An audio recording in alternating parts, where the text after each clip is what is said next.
ಅಂಜನಾದ್ರಿ ತ್ರೇತಾಯುಗದ ರಾಮಭಂಟ ಹನುಮಂತನ ಜನ್ಮಸ್ಥಳ. ಅಂಜನಾದೇವಿ ಮತ್ತು ಕೇಸರಿ ದಂಪತಿಗಳು ಈ ಜಾಗದಲ್ಲಿ ಆಂಜನೇಯನಿಗೆ ಜನ್ಮ ನೀಡಿದ್ದರಿಂದ ಈ ಪರ್ವತವನ್ನು ಅಂಜನಾದ್ರಿ ಪರ್ವತ ಎಂದು ಕರೆಯುತ್ತಾರೆ.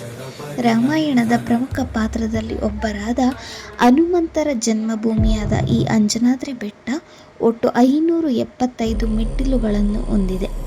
ಈ ಪರ್ವತದಲ್ಲಿರುವ ಒಂದು ಬಂಡೆ ಆಂಜನೇಯನ ಮುಖವನ್ನು ಹೋಲುತ್ತದೆ.